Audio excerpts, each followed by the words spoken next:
আপনারা শুনছেন আনপ্লাগড রুম্পা। আজকের গল্প ছিন্ন ভিন্ন ছিন্ন মস্তা। গল্পটি নেওয়া হয়েছে চক্রবুহের প্রখর রৌদ্র থেকে। গল্পের লেখক কৌশিক রায়।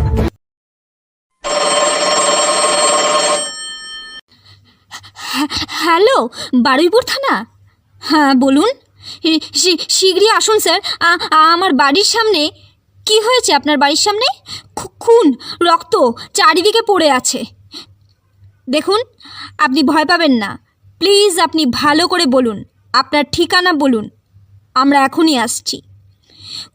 খুব ভয় করছে স্যার, খুব ভয় করছে। আমার বাড়ির সামনে রক্ত ছড়ানো, দুটো কাটা পা, মেয়েটাকে আস্ত রাখেনি। তাড়াতাড়ি আসুন স্যার। আপনি কি কাউকে দেখতে পেয়েছেন? আগে সকাল 5টার দিকে একটা গাড়ির আওয়াজ হয়েছিল, কিন্তু তখন তো দেখিনি। 6টার সময় মর্নিং ওয়াক করতে যাওয়ার সময় দেখি এই অবস্থা। ঠিক আছে, আসছি আমরা।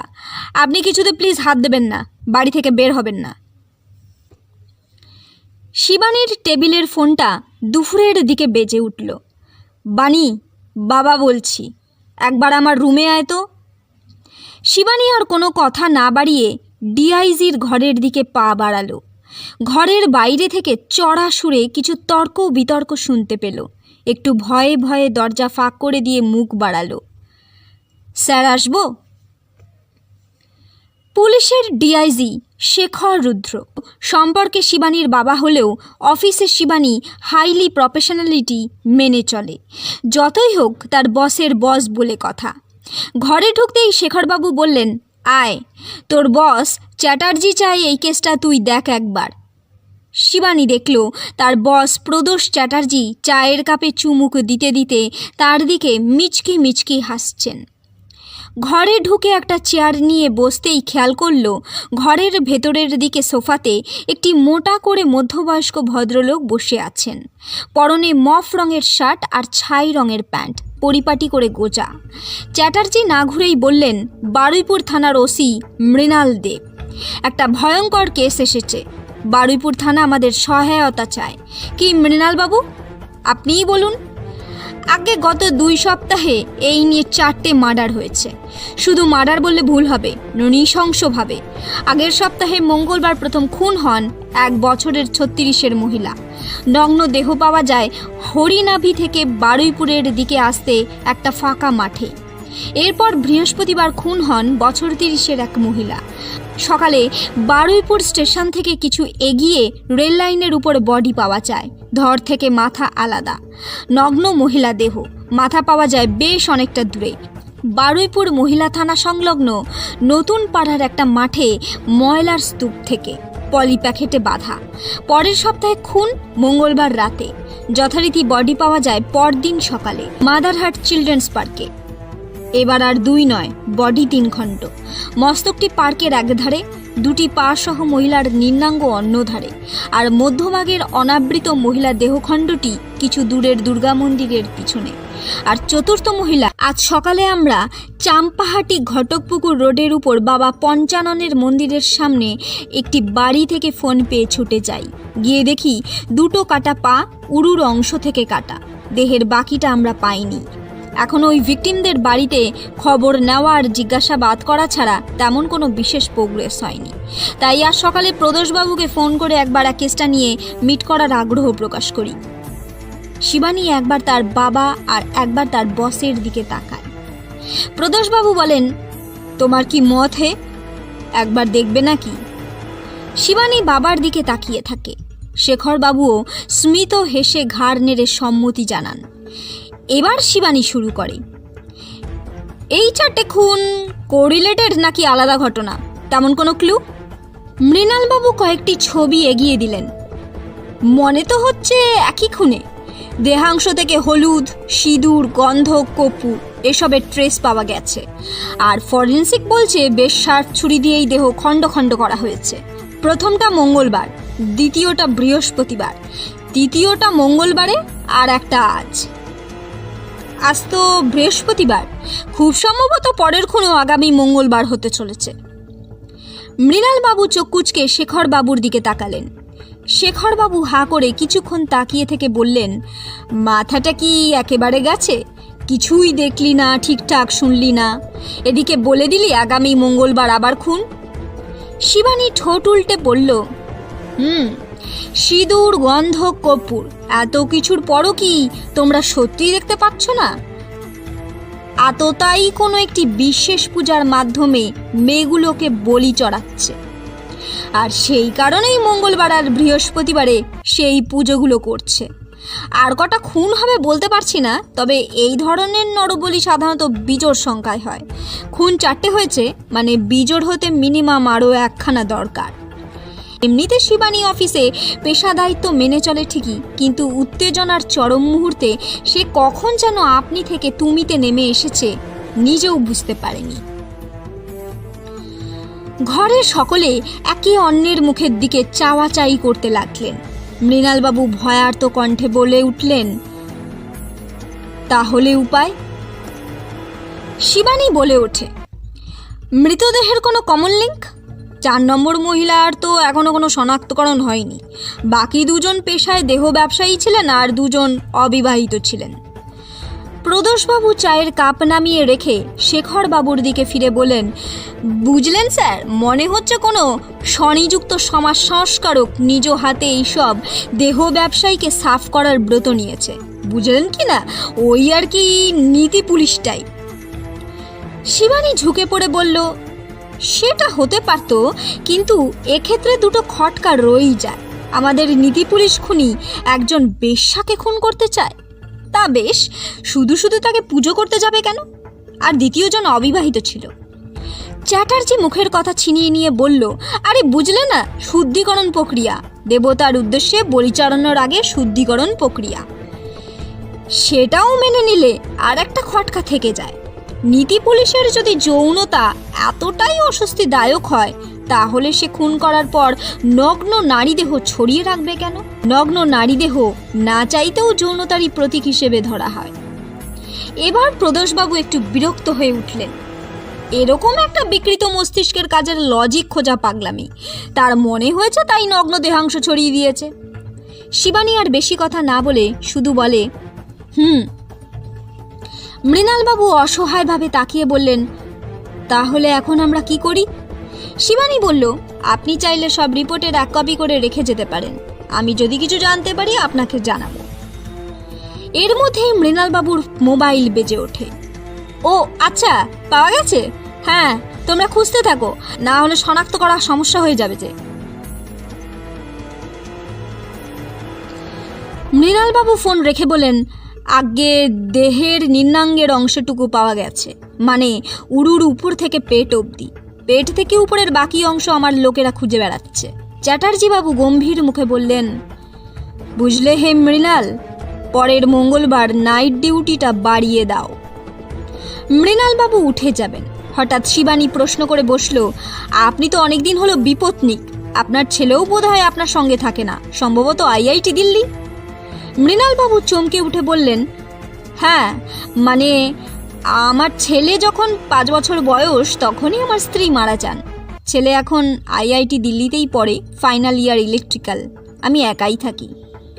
যদি কিছু মনে না করেন বলি কি, এখন কালার ব্লাইন্ডের জন্য অনেক রকমই লেন্স বেরিয়েছে, চাইলে সেগুলো ব্যবহার করতে পারেন, আপনার অসুবিধা কিছুটা কমবে।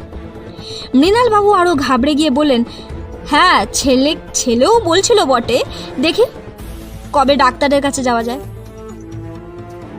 মৃণালবাবু আর কথা না বাড়িয়ে তাড়াতাড়ি ঘর থেকে বেরিয়ে গেলেন। প্রদোষবাবু কিছুক্ষণ শিবানীর দিকে তাকিয়ে থেকে শেখরবাবুর দিকে অবাকভাবে চাইলেন। শেখরবাবু মুচকি হেসে শিবানীকে বললেন, দেখ, আমি জানতে চাই না তুই কিভাবে এসব বললি। জেঠুর স্বভাব দিন দিন তুইও পাচ্ছিস, এসব না করাই কি ভালো নয়? প্রদোষবাবু টেবিল চাপড়ে বললেন, but I want to know. Shibani বলল, তেমন রকেট সায়েন্স না স্যার। ওর মোবাইলের ব্যাক কভারটা একটা কাস্টমাইজ কভার, যার পেছনে একটি কম বয়সী ছেলের সঙ্গে ওর ছবি, সঙ্গে লেখা মাই সুপার ড্যাড। তাই বুঝলাম ছবিটি ওর ছেলের। কভারের একটা সাইডে একটা লোগো ছিল, রেন্ডিচিভাস। এটা হলো IIT দিল্লির কালচারাল ফেস্টের নাম। বিভিন্ন বড় বড় ইউনিভার্সিটিতে তাদের কালচারাল ফেস্টের সময় এরকম বিভিন্ন মার্চেন্ডাইজ দেওয়া হয়, যেমন কফি কাপ, টি শার্ট। ওদের হয়তো আগের বছর কাস্টমাইজ মোবাইল ব্যাক কভার দিয়েছিল, সেটাই সে বাবাকে উপহার দিয়েছে। প্রদোষ চ্যাটার্জি বললেন, আর বিপত্নিক? আগে ওর মোবাইলের ওয়ালপেপারে দেখলাম মোটামুটি বছর 30-এর মহিলার ছবিতে একটি ফুলের হার লাগানো, মানে দেওয়ালে টাঙানো ছবিটি মোবাইল ক্যামেরায় ছবি তোলা আর কি। রিসেন্টলি ওই মহিলা মারা গিয়ে থাকলে মোবাইলেই তোলা বা কোনো না কোনো ডিজিটাল পিকচারই ওয়ালপেপারে থাকতো। শুধু শুধু দেওয়ালে টাঙানো ঝাপসা হয়ে আসা ছবির এক পিকচার তুলে মোবাইল ওয়ালপেপার করতে হতো না। ভদ্রলোকের এখন বয়স প্রায় 50, তাই ওই মহিলা মৃণালবাবুর স্ত্রী হওয়ার সম্ভাবনাই বেশি। মায়ের ছবিও তো হতে পারত, আগে তার সম্ভাবনা কম। বছর 30-এর মহিলার ছবি যদি ওর মায়ের হয়, সেক্ষেত্রে ছবিটি ব্ল্যাক অ্যান্ড হোয়াইট হতো। ওর মায়ের 30 বছর বয়সে কালার ফটোগ্রাফ এদেশে সহজলভ্য ছিল না। প্রদোষবাবু ভ্যাবাচাকা খেয়ে নিজের মোবাইলটি টেবিল থেকে তুলে পকেটে ভরে নিলেন। আর কালার ব্লাইন্ড ব্যাপারটা? উনি নিজেই বললেন, উনি একা থাকেন, সব কাজ উনি নিজেই করেন। ওর জামা প্যান্ট জুতো সব পরিপাটি। ভদ্রলোক ফিটফাট থাকতে ভালোবাসেন। সেখানে মফ কালার শার্টের একটি বোতামের সুতোর রং নীল, বোতামটি ছিঁড়ে যাওয়ায় ভদ্রলোক নিজেই সেলাই করেছেন। এরকম ফিটফাট একটি লোক এরকম ভুল তখনই হতে পারেন যখন তিনি দুটো রঙের পার্থক্য করতে পারেন না। মানে সহজ, উনি কালার ব্লাইন্ড। যেসব রঙের সঙ্গে লালের মিশ্রণ থাকে সেগুলোর রেড কালার এলিমেন্ট ওর চোখ দেখতে পায় না। আর যদি কোনো দর্জি করে থাকতো, শিবানী হো হো করে হেসে বলল, তাহলে তার দোকান এতদিনে উঠে যেত। প্রদোষবাবু আর কোনো কথা না বলে উঠে ঘর থেকে বেরিয়ে যেতে যেতে বললেন, দেখো যদি মৃণালবাবুকে কোনো হেল্প করতে পারো। শিবানী উত্তর দিল, হ্যাঁ স্যার, নিশ্চয়ই চেষ্টা করব। আপনার স্ত্রী কি বাপের বাড়ি গেছেন নাকি অন্য কোথাও? প্রদোষবাবু পিছন ঘুরে একবার দেখেই গটগটিয়ে ঘর থেকে বেরিয়ে গেলেন। শেখরবাবু শিবানীর দিকে ফিরে বললেন, এবার এটা কিভাবে? এত বছর ধরে তো ওর সঙ্গে কাজ করছো, কখনো ইউনিফর্মে ময়লা দেখেছো? আর একই অফিসে কাজ করার সুবিধে মোটামুটি আমাদের জানা। ওর স্ত্রী সুচিবাই স্বভাবের কথা, কিন্তু আজকে ওর প্যান্টের পেছনে কালকের বৃষ্টি পড়ে হালকা কাদার ছিটেগুলো এখনো রয়ে গেছে। পরের দিন শুক্রবার। শিবানী সন্ধেবেলা অফিস থেকে সোজা ফিরেই জেঠুর ঘরে ঢুকে গেল। দেখলো জেঠু ল্যাপটপে বসে কিছু একটা করছে, আর ইন্দ্রাণী পাশের সোফাতে আধশোয়া হয়ে টক্সিকোলজির একটি বই পড়ছে। শিবানী দুজনের দিকে একবার দেখে বলল, আমার কাছে একটা ইন্টারেস্টিং কেস আছে, তোমরা কি শুনবে? প্রখর রুদ্র কিছু না বলে একবার মুখ তুলে তাকালো। ইন্দ্রাণী বইয়ের থেকে মুখে না তুলেই জিজ্ঞাসা করল, বাবা কি জানে তুই আবার নিজে ড্রাইভ করে ফিরেছিস? তোর কিন্তু এখনো লাইসেন্স হয়নি। বেশি ফ্যাচফ্যাচ করিস না, কদিনের মধ্যে পেয়ে যাব। তোকে কে বললো আমি ড্রাইভ করে এসেছি? তোর ইউনিফর্ম, সবে গাড়ি থেকে নেমে এলি তো, তাই কাঁধের কাছের সিট বেল্টের দাগটা হালকা হলেও বোঝা যাচ্ছে। সে লোকের গাড়ির সামনে বসলেও সিট বেল্ট পরে, সেক্ষেত্রে সিট বেল্টের দাগ বাঁ কাঁধের উপর থাকবে। ড্রাইভিং সিটে বসলে তবেই ডান কাঁধে ছাপ পড়বে। যাই হোক, তোর কেসটা বল। শিবানী আর বেশি কিছু কথা না বাড়িয়ে মৃণালবাবু যা যা বলেছিলেন সেসব বলতে শুরু করলো। জেঠুর টেবিলে সব রিপোর্ট সাজিয়ে দিল, আর ইন্দ্রাণী সোফাতে শুয়ে শুয়েই ভিকটিমদের পিকচার ল্যাপটপের সিডিতে ঢুকিয়ে দেখতে লাগলো। শিবানী বলা শেষ হলে প্রখর রুদ্র পোস্টমর্টম রিপোর্টটার দিকে চোখ রেখে বলল, ইন্টারেস্টিং। শিবানী ঝুঁকে পড়ে বলল, কি হলো? রিপোর্টে বলেছে যে 3 জনের বডি পাওয়া গেছে, তাদের ভাজাইনাতে পুরুষের প্রি ইজাকুলেশন বডি ফ্লুইড পাওয়া গেছে, কিন্তু সিমেন্ট নয়। এমনকি ভিকটিমদের পিউবিক হেয়ারেও ইজাকুলেশন বডি ফ্লুইড আছে, কিন্তু সিমেনের কোনো ট্রেস মাত্র নেই। এমনকি সারা দেহের কোথাও সিমেনের সামান্য ট্রেস নেই। আজব তো। ইন্দ্রাণী ছবিগুলো জুম করে দেখতে দেখতে ধীরে ধীরে বলল, যেন সেক্স করতে করতে হঠাৎই মনে হলো, না আজ থাক, অনেক হয়েছে, আবার বাকিটা কাল হবে। আচ্ছা বানি, তুই বলতো। আচ্ছা বানি, তুই তো বললি শার্প ছুরি ব্যবহার করা হয়েছে, তাই না?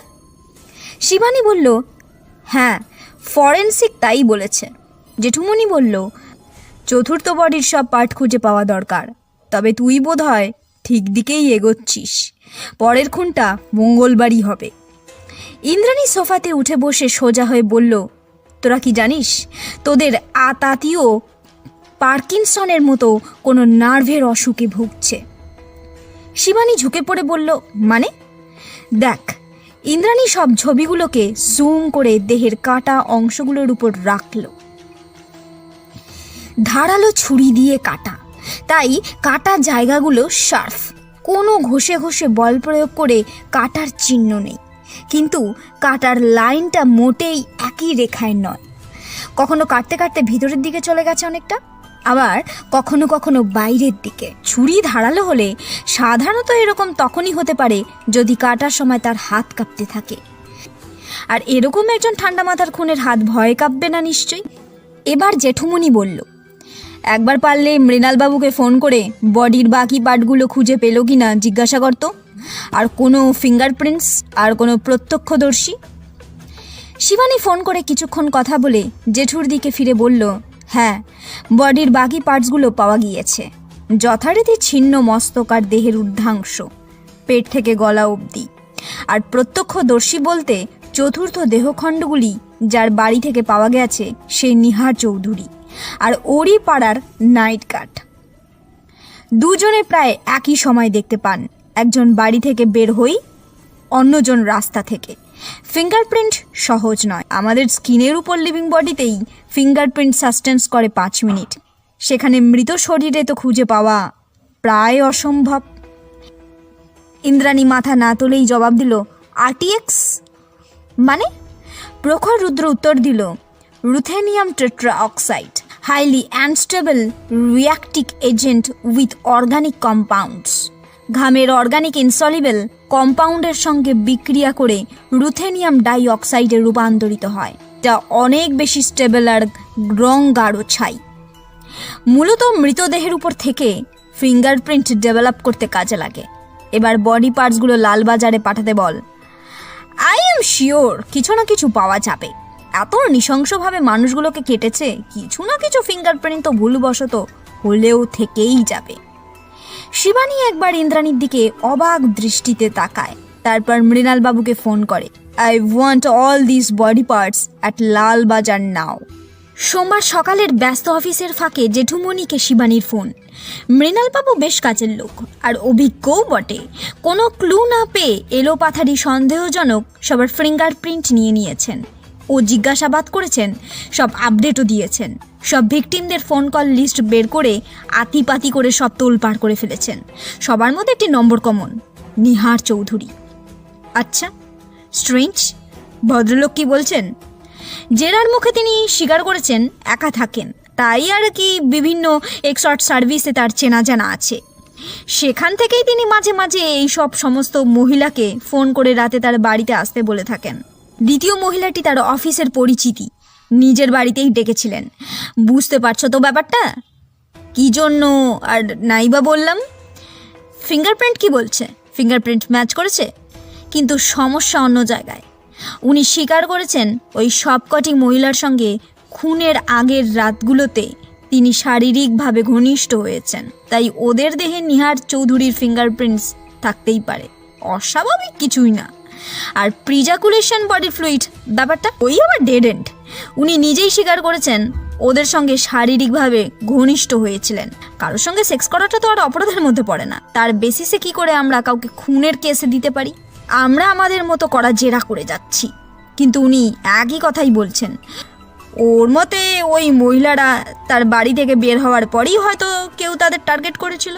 ওর মতে কেউ ওকে ফাঁসাতে চেষ্টা করছে। এই সব সন্দেহের তালিকায় কারণ নাম দিয়েছেন, বলেছেন অনিমেষ ঘোষ, পাড়ার ক্লাবের সেক্রেটারি। কয়েকবার নাকি নিহার বাবুকে শাসিয়েছেন, ভদ্রলোক পাড়ায় এসব করলে একদম শেষ করে দেব বলে। 1 মাস আগে নাকি একবার পাড়ার কিছু ছেলেকে নিয়ে অনিমেষ ঘোষ এসেছিলেন নিহারবাবুকে গণধোলাই দিতে। নিহারবাবু পুলিশে ডায়েরি করেছিলেন, বারুইপুর থানায় সেই রিপোর্ট কপি মৃণালবাবু ফ্যাক্সও করেছিলেন। নিহারবাবু মিথ্যে বলছেন না। খুনগুলো শুরু হয়েছে সপ্তাহ 3 আগে থেকেই। তাহলে এখন কি করবি ভাবছিস? জেরা চালিয়ে যাব। যদি শেষ পর্যন্ত কিছুই না পাই তাহলে আর কি করব। আপাতত ছেড়ে দেওয়া ছাড়া তো উপায় নেই। ঠিক আছে, যা ভালো বুঝিস তোরা। নতুন কিছু জানতে পারলে জানাস, আর আমি দেখি আমার মতো করে কিছু খুঁজে পাই কি না। প্রখর রুদ্র ফোন রেখে ইন্দ্রাণীকে নিচে ডেকে আনলো। এই দুজনের ব্যাপারে একটু খোঁজ খবর করে আয়, নিহার চৌধুরী আর অনিমেষ ঘোষ। ইন্দ্রাণী বাড়ি থেকে বের হওয়ার আগে একবার শিবানীকে ফোন করে। আচ্ছা, গত বৃহস্পতিবার যখন মৃণালবাবু লালবাজারে এসেছিলেন তখন চতুর্থ ভিকটিমের ঠিক কী কী পাওয়া গিয়েছিল? ওপার থেকে শিবানীর উত্তর, কেন? দুটো পা। লালবাজারে তো ওর ফোন আসে যে উড়ু থেকে পেট পর্যন্ত অংশ তার লোকেরাই খুঁজে পেয়েছে। দুটো কাটা পায়ের ছবি দেখেছিস তো তুই ভালো করে? হ্যাঁ, দুটো পা। কোথাও কিছু নেই আর অনাবৃত, কোনো অলংকারও নেই। সেটাই ভাবছি। পা দেখেই মৃণালবাবু বলে দিলেন মহিলার মৃতদেহ, আর তখন পোস্টমর্টমও হয়নি। এমনি সময় হলে তাও হয়তো বিশ্বাস করা যেত, কিন্তু এরকম একটা শকের মুহূর্তে কি আদৌ সম্ভব?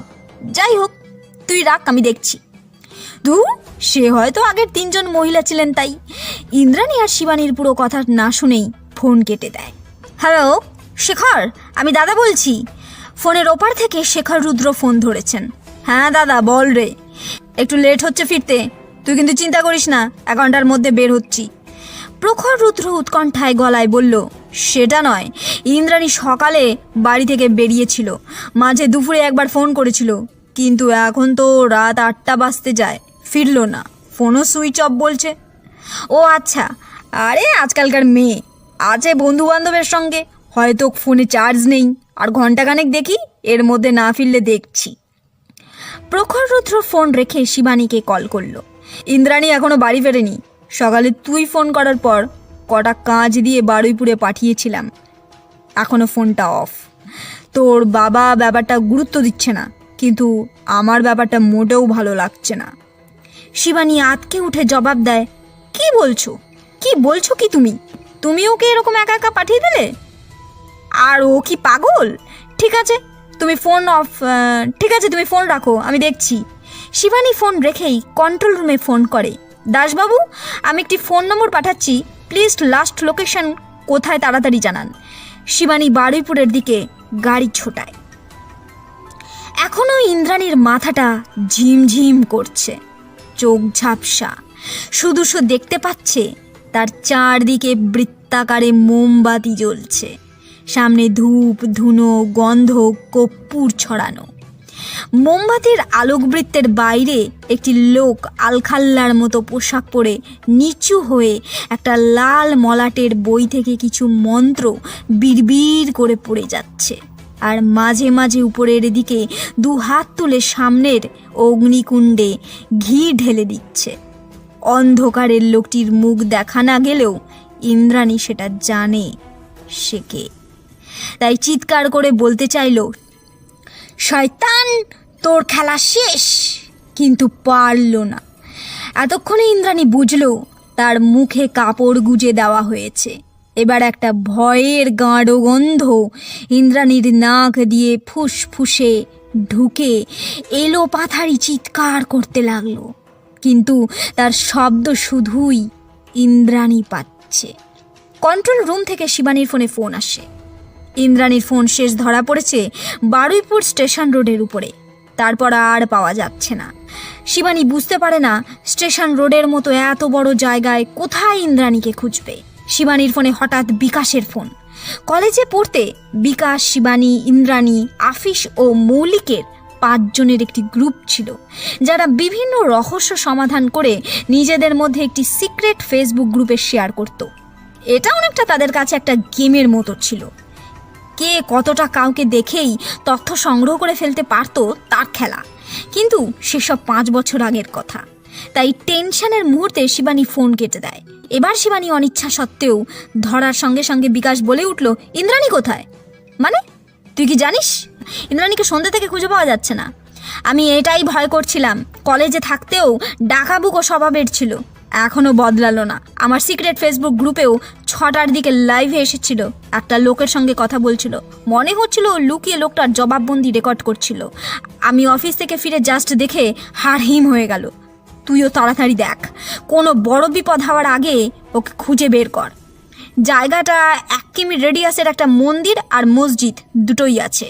ঈশার আজান আর মন্দিরের সন্ধারিত ঘন্টার শব্দ দুটোই ভিডিওতে ভীষণই হালকা হলেও পাওয়া যাচ্ছিল। তোকে অনেক থ্যাঙ্কস রে, বাকিটা আমি দেখছি।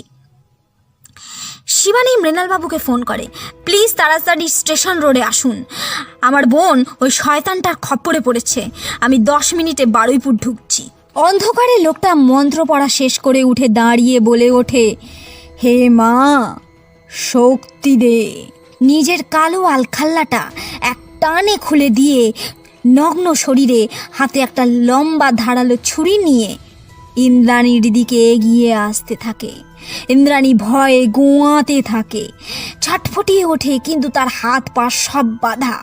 লোকটা ইন্দ্রাণীর কানের কাছে এসে হিস হিসে গলায় বলতে থাকে, তুমি অনেক জেনে গিয়েছিলে মামুনি, তোমার মধ্যেই, তোমার মাধ্যমেই আমি এবার শক্তি পাব। ধারালো ছুরি ফলা দিয়ে 2 টুকরো করে ফেলে লোকটি। অন্য হাত দিয়ে কর্পূর গন্ধক আর হলুদ মেশানো চূর্ণ ইন্দ্রাণীর উন্মুক্ত ঊর্ধ্বাঙ্গে ঘষে দিতে থাকে।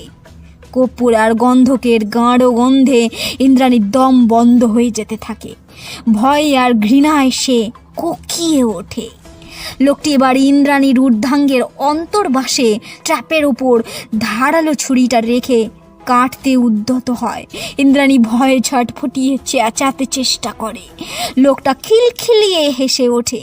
ইন্দ্রাণীর ঘাড়ের কাছে লম্বা জিভ দিয়ে সাপের মতো চেটে দেয়। ইন্দ্রাণী নিজের হাত পাগুলো টেনে ছড়ানোর চেষ্টা করে। লোকটা স্ট্র্যাপের উপর ধীরে ধীরে ছুরিটা ঘষতে থাকে। ইন্দ্রাণীর চোখে জল ঝাপসা হয়ে আসে। এক মুহূর্তে বাড়ির সব কথা মনে হতে থাকে। তোমার খেলা শেষ শয়তান। এরপরই গুডুম করে একটা গুলির আওয়াজ। ইন্দ্রাণী চোখ খুলে তাকিয়ে দেখে শিবানী দরজা ভেঙে তার সামনে এসে দাঁড়িয়েছে। পিছনে উলঙ্গ দেহে লোকটা পড়ে আছে, কাঁধে গুলির ক্ষত থেকে রক্ত পড়ছে। শিবানী ছুটে এসে মেঝেতে পড়ে থাকা কালো আলখাল্লাটা নিয়ে ইন্দ্রাণীকে জড়িয়ে ধরে। মৃণালবাবু এবং তার কনস্টেবলরা ঘরে ঢুকে লোকটাকে পাকড়াও করে ফেলে। লোকটার রাগে ফুঁসাতে থাকে। শিবানী ইন্দ্রাণীর বাঁধন খুলে দেয়।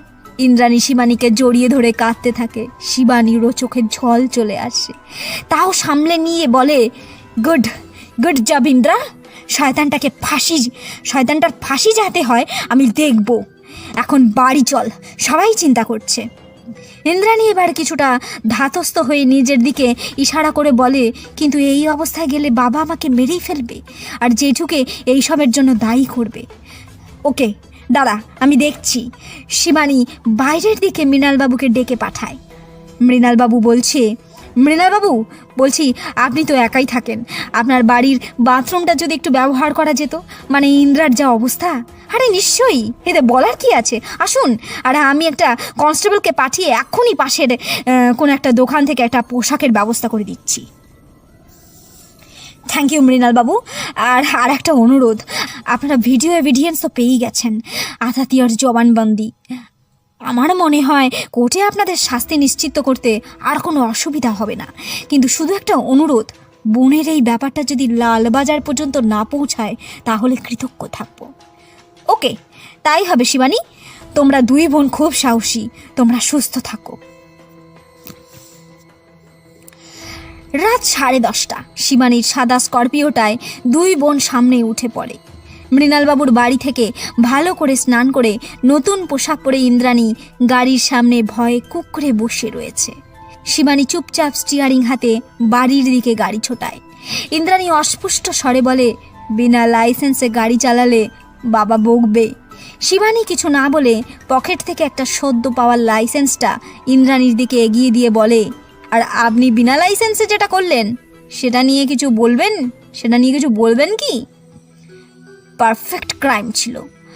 লোকটার নিজের জবানবন্দি ছাড়া কোনো প্রমাণই লোকটার বিরুদ্ধে কোর্টে ওর অপরাধ প্রমাণ করতে পারতাম না, ছাড়া পেয়েই যেত। তোদের এত চেষ্টাতেও মুখ খুলেছিল কি? তাই ওকে ধরতে কাউকে না কাউকে টোপ তো দিতেই হতো। তা বলে নিজেকে তুই কি পাগল? না, আসলে অসতর্ক হয়ে পড়েছিলাম। এসেছিলাম শুধু জিজ্ঞাসাবাদটুকুই করতে, কিন্তু সেটাই যে জবানবন্দি হয়ে যাবে বুঝতে পারিনি। যখন বুঝলাম, আমাদের পুরনো গ্রুপে ফেসবুক লাইভ চালিয়ে দিয়েছিলাম।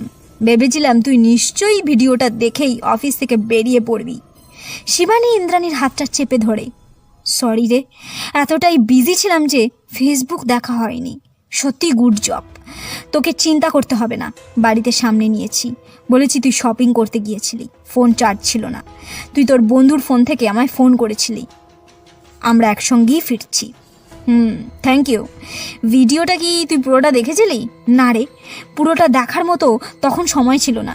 ইন্দ্রাণী আর কিছু না বলে শিবানীর ফোনটা খুলে ফেসবুক গ্রুপ থেকে ভিডিওটা চালিয়ে গাড়ির সামনে রাখে। ভিডিওটা চলতে থাকে। লুকিয়ে হাতে ধরার ক্যামেরার ওপারে মুখটি শিবানীর চেনা, নিহার চৌধুরী। ভিডিওর কথোপকথন শুনতে শুনতে শিবানী গাড়ি চালাতে থাকে। ভিডিওর এপারে মহিলা কণ্ঠের প্রথম প্রশ্ন, আপনাকে আবার করে এসে এসব প্রশ্ন করার জন্য খুবই দুঃখিত, কিন্তু আমি একজন প্রাইভেট ডিটেকটিভ। আমার ক্লায়েন্ট গত সপ্তাহে খুন হয়েছেন। পুলিশের সন্দেহ আপনার দিকে, তাই কিছু প্রশ্ন করতে চাই। নিহার চৌধুরী শান্ত চোখে বলেন, করুন। আপনার জেনোফোবিয়া আছে তো? নিহার চৌধুরী একটু থতমত খেয়ে বললেন, না না, আপনাকে কে বলল? মিথ্যে বলে লাভ নেই। আপনি 3 মাস যে মনোবিদের কাছে সেশনের জন্য যেতেন তার সব রিপোর্ট আছে। সেই ডাক্তাররাই বলেছেন জেনোফোবিয়ার কারণে আপনি মানসিকভাবেই ভেঙে পড়েছিলেন। সেই কারণে আপনার বিয়ে টেকেনি। চিকিৎসাটা বন্ধ না করলেই পারতেন। সেসব আমার ব্যক্তিগত ব্যাপার, আপনি নাক না গলালেই ভালো লাগবে। কোন পেশাটা আপনার ক্লায়েন্ট? সেটা আমি বলতে বাধ্য নই। সেক্ষেত্রে আমার সমস্ত প্রমাণ আমি পুলিশকে দিতেই বাধ্য হব। তারা তাদের মতো করে বাকিটা আপনার কাছ থেকেই জেনে নেবে। সেটা বোধহয় খুব একটা সুখকর হবে না। এমনিতেই পুলিশ আপনাকে সন্দেহ করছে। তারপর আমার সংগ্রহ করা প্রমাণগুলো পেলে বোধহয় ব্যাপারটা শুধুমাত্র জিজ্ঞাসাবাদের সীমাবদ্ধ থাকবে না। কি প্রমাণ একটু শুনি। গত বৃহস্পতিবার সকালে আপনার এখান থেকে শুধু 2টো পা দেখেই কি করে নিশ্চিন্ত হলেন ওটা কোনো মহিলার? পায়ে তো কোনো গয়নাগাটি ছিল না, নেল পালিশ নেই। অনেক ভেবে বললেন কনস্টেবল সুদীপ তাই বলেছিলেন। আর সুদীপকেও একই প্রশ্ন জিজ্ঞাসা করি, তার উত্তর ছিল ফোনে আপনিই তাকে বলেছিলেন। এবার আপনি বলবেন কি করে আপনি জানতে পারলেন? নিহার বাবুকে একটু অপ্রস্তুত দেখায়। না মানে মহিলাই হবে? ইন্দ্রাণীর কণ্ঠ আবার শোনা চায়। আমি বলি, আপনি এই 4 জনকে খুন করলেন। প্রথম 3টি ঠিকই ছিল, চতুর্থ খুনটা করে ভোরে বাড়ি থেকে বের হওয়ার সময় বাঁধল বিপত্তি। পাড়ায় 3-4টি কুকুর আপনাকে ঘিরে ধরে এমন শোরগোল বাঁধল যে নাইট গার্ড ছুটে এলো। আপনার কষ্ট কল্পনা নয়। এই গার্ডটি নিজেই বলেছেন এক ঝাঁক কুকুরের ডাক শুনেই সে আপনার বাড়ির দিকে ছুটে এসেছিল। অবস্থা বেগতিক বুঝে আপনি নিজেই পুলিশকে ফোন করেছিলেন। কিন্তু এটা যেহেতু আপনার প্ল্যানে ছিল না, তাই উত্তেজনায় একটা ভুল করে বসলেন। ওটা না হলে বোধহয় আমিও এতটা শিওর হতে পারতাম না। সবই ঠিক আছে, কিন্তু কোর্টে কীভাবে প্রমাণ করবেন? কেউ আমাকে মারতে দেখেনি, আর আমি যে নিজেই স্বীকার করেছি ওই মহিলার সঙ্গে আমার শারীরিক সম্পর্ক ছিল, তাই ফিঙ্গারপ্রিন্ট থেকে শুরু করে বডি ফ্লুইড কোনো কিছুই আর ভ্যালিড থাকে না। কিন্তু বোধহয় এখনও কেউ একটা জিনিস খেয়াল করেনি, তাই আপনাকে ধরতে পারেনি। কি? ওই যে আপনার জেনোফোবিয়া, যে কারণে আপনি একটি শারীরিক সম্পর্ক সম্পূর্ণ করতে পারেননি, যে কারণে ওই মহিলার ভাজাইনিতে শুধু আপনার প্রি ইজাকুলেশন ফ্লুইড পাওয়া গেছে, কিন্তু সেমেন নয়। আর আপনার হাতের কম্পন, প্রথমে ভেবেছিলাম পার্কিনসন ডিজিজ, তবে আপনাকে এখন দেখে বুঝতে পারছি আপনার পার্কিনসন নয়। আপনি উত্তেজিত হয়ে পড়লে আপনারা এমনিই হাত কাঁপতে থাকে। আমি যখন এসেছিলাম আপনি স্বাভাবিকই ছিলেন, এখন আপনার হাতে কম্পন শুরু হয়েছে, রেয়ার নার্ভ ডিসঅর্ডার। তবে আপনার ফোন কলটা সত্যি মাস্টার স্ট্রোক ছিল। নিজের ফোন থেকেই সবাইকে ফোন করেছিলেন এবং সেটা স্বীকারও করে নিলেন, যেন আর 5টা লোকের মতো শারীরিক খিদে মেটাতেই ফোন করেছিলেন। পারফেক্ট, প্রমাণ থেকেও নয়। নিহার চৌধুরী হেসে উঠলেন, হা হা হা, ওই আইডিয়াটার জন্যই তো 50,000 টাকা খরচ করছি। মানে? তারাপীঠে শ্মশান তান্ত্রিক বাবা বলেছিলেন আমার জেনোফোবিয়ার একমাত্র উপায় হলো সেক্সুয়ালি যারা খুব অ্যাক্টিভ তাদের সঙ্গে কোনো প্রোটেকশন ছাড়াই শারীরিক সম্পর্ক গড়ে তোলা, তারপর তাদের বিধিমতো বলি চড়ানো। শারীরিকভাবে ঘনিষ্ঠ হলে আমার সিমেন মহিলা শরীরে থাকবে। আমি বুঝেই গিয়েছিলাম, শুধু বুঝছিলাম না কি করে পুলিশকে ধোকা দেওয়া যাবে, না হলে আজ না হোক কাল পুলিশ আমার কাছে পৌঁছাবেই।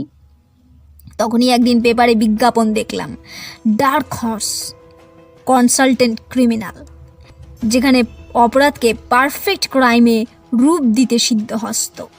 চটজলদি সমাধান, আপনার পরিচয় থাকবে গোপন, সঙ্গে একটি মেল আইডি। আমার সমস্যা মেল করলাম, 2 দিনের মধ্যে একটি সমাধান এলো, সঙ্গে 50,000 রফা হলো।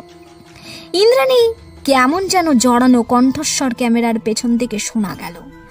আর কতজনকে খুন করবেন আপনি?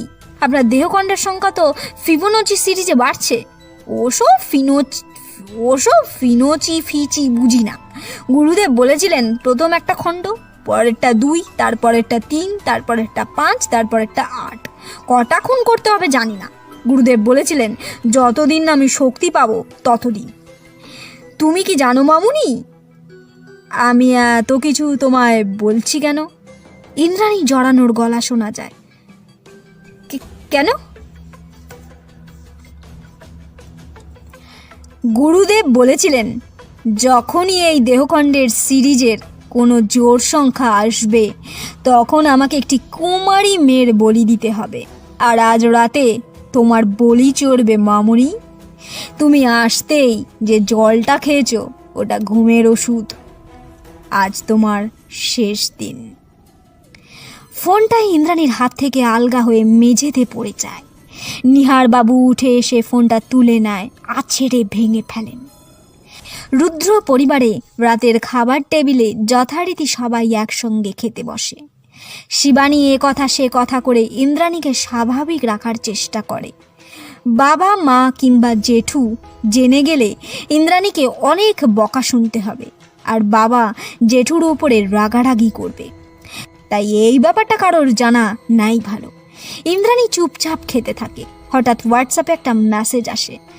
ফোনটা অন করতেই দেখে 1 মেসেজ ফ্রম জেঠুমণি। ইন্দ্রাণী প্রখর রৌদ্রের দিকে তাকাতেই তিনি নিজের মোবাইলটা প্লেটের পাশে রেখে ইন্দ্রাণীকে মেসেজটা দেখার ইশারা করলেন। ইন্দ্রাণী খুলে দেখল, good job, well done, proud of you, কিন্তু পরের বার থেকে সাবধান হতে হবে। সববার দৈবাত শিবানী যাবে না। তোর নখের নিচের হলুদ কণাগুলো রয়ে গেছে, আর গায়ে কর্পূর আর গন্ধকের গন্ধটাও হালকা হলেও আসছে। Be careful. ইন্দ্রাণী রিপ্লাই দিল, শিবানী দৈবাত যায়নি, ওর জন্য ট্রেস ছেড়ে দিয়েছিলাম, ওই দেখতে দেরি করেছে। পিছন থেকে মা কুন্তলা দেবী চেঁচিয়ে উঠলেন, সারাক্ষণ শুধু ফোন আর ফোন, খাওয়ার সময়টুকু একটু বাদ দেয় না। ইন্দ্রাণী আর কিছু না বলে চুপচাপ খেতে থাকে। ধন্যবাদ।